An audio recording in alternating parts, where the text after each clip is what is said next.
A balloon pops across the room and your whole body jerks before your brain even registers what happened.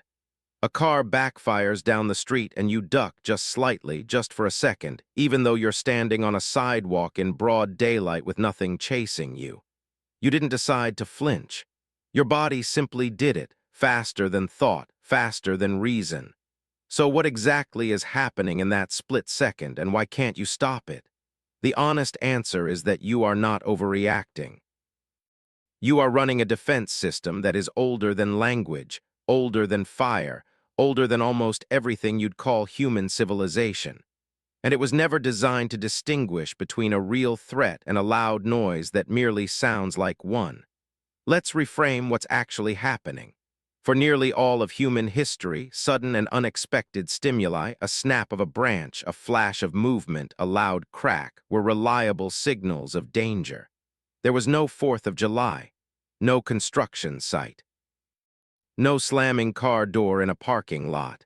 If something moved fast or made a sharp, sudden sound, it was overwhelmingly likely to be a predator, a falling rock, or an attacking rival. In that ancient world, hesitation was expensive, reaction was cheap, and evolution builds cheap solutions first. So your body developed a shortcut so fast it bypasses conscious thought entirely. Neuroscientist Joseph LeDoux, who spent decades studying fear circuitry in the brain, has shown that a threat signal can travel directly from your senses to your amygdala along what researchers call the low road, a shortcut that skips the slower, more deliberate parts of your brain responsible for actually identifying what you're looking at. That's why you flinch at the balloon before you consciously register that it was, in fact, just a balloon. Your amygdala made the call first. Your reasoning brain is only now catching up to explain it to you. This reflex even has a name and a very specific signature.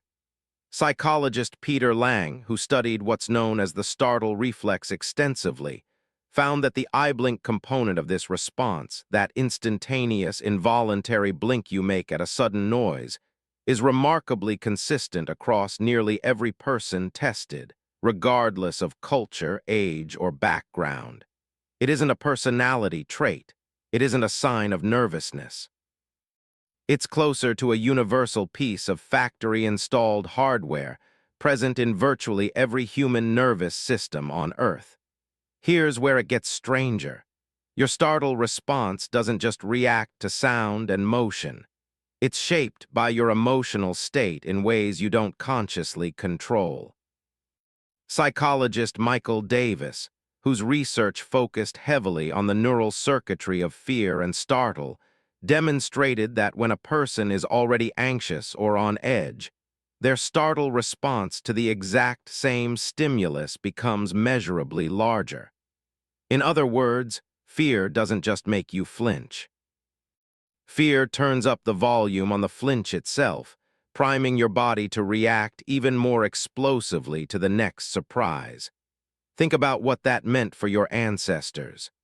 If a rustle in the grass had just revealed a predator moments earlier, a second unexpected sound shouldn't be treated with the same caution as the first. It should be treated with more. Your nervous system evolved to escalate, not reset, because in a genuinely dangerous environment, threats rarely arrive in polite, evenly spaced intervals. They arrive in clusters. An amplified startle after an initial scare wasn't a malfunction. It was insurance. Now here's the twist. This reflex isn't only about sound.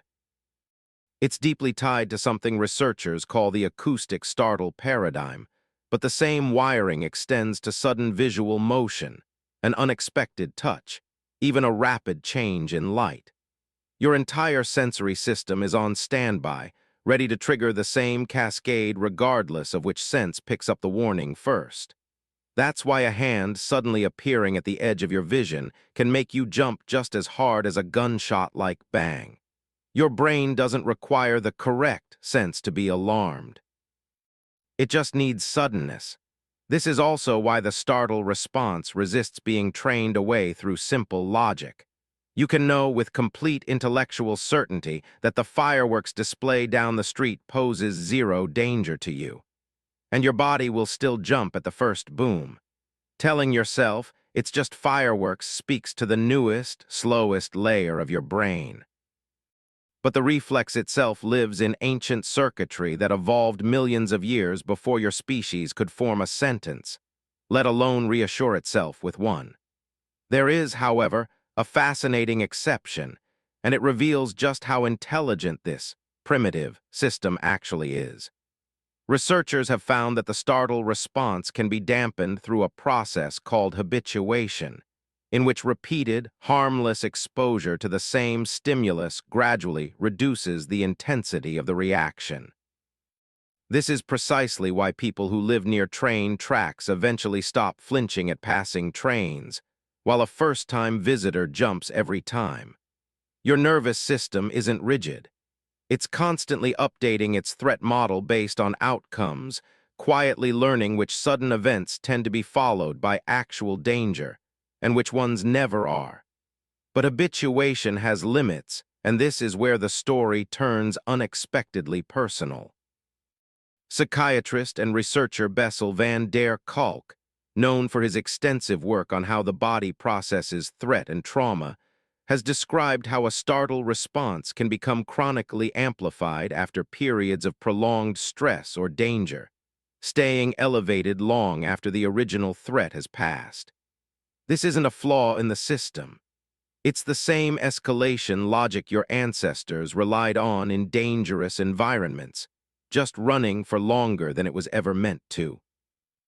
The body, in a very real sense, keeps score of how dangerous the world has recently been and adjusts its baseline alertness accordingly.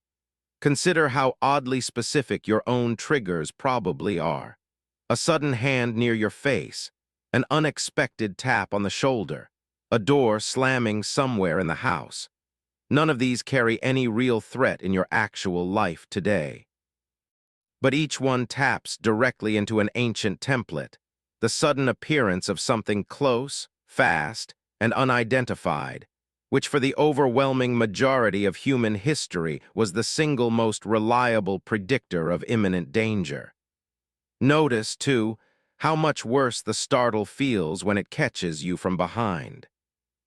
Something appearing suddenly in front of you is unsettling, but something appearing suddenly behind you, where you couldn't see it coming at all, triggers an even sharper spike in heart rate and adrenaline.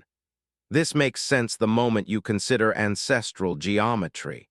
A threat you can see coming, even briefly, gives you a chance to prepare, to angle your body, to judge distance. A threat approaching from a blind spot gives you nothing. Your nervous system treats, "I didn't see it coming," as its own separate category of danger, worthy of an even bigger reaction than a threat you at least glimpsed first. This blind spot sensitivity may also explain why open-plan offices and crowded public transit can feel subtly draining, even when nothing threatening happens all day. Sitting with your back exposed to a room or standing in a crowd where anyone could approach from any angle keeps a small part of your ancestral threat monitoring system quietly active in the background. It isn't full-blown fear. It's a low hum of vigilance, a system checking, again and again, whether anything is approaching from a direction you can't watch. Multiply that hum across an entire workday, and it's little wonder that a seat with your back to a wall simply feels more comfortable, even if you've never consciously thought about why. There's also a curious asymmetry in how quickly your startle response builds compared to how slowly it settles. The jump itself happens in a fraction of a second, but the elevated heart rate, the surge of adrenaline, and the heightened alertness that follows can linger for a minute or more, even once you've fully confirmed there's nothing to worry about. Researchers studying the autonomic nervous system have noted that this asymmetry, fast alarm, slow recovery, mirrors exactly what you'd want from a system operating in a genuinely dangerous environment. A single false alarm costs you a minute of unnecessary vigilance, A single missed real threat could cost you your life. Evolution, faced with that trade-off, chose to err drastically on the side of caution, and you are still living inside that decision every time a door slams. This is also why horror movies and jump scares work on almost everyone, regardless of how much you consciously understand that you're safely sitting on a couch. A director doesn't need to convince your amygdala that anything is real. They only need a sudden loud noise paired with an abrupt visual change, and your ancient threat circuitry does the rest, involuntarily, instantly, every single time. The part of your brain responsible for knowing this is fiction simply isn't fast enough to intervene before your body has already reacted. It's worth noting that this reflex doesn't operate in isolation. It works alongside your broader stress response, sharing chemical messengers and neural pathways with the same systems that regulate hunger, sleep, and even memory formation. That's part of why a startling event can feel oddly vivid in your memory afterward, replaying with unusual clarity, while an ordinary moment from the same day fades completely. Psychologist James McGaugh, who researched how emotional arousal affects memory consolidation, found that the same adrenaline surge driving your flinch also helps stamp the surrounding moment more firmly into memory. Your ancestors weren't just built to react to danger. They were built to remember exactly what the danger looked like, sounded like, and felt like, so the next encounter could be faster still.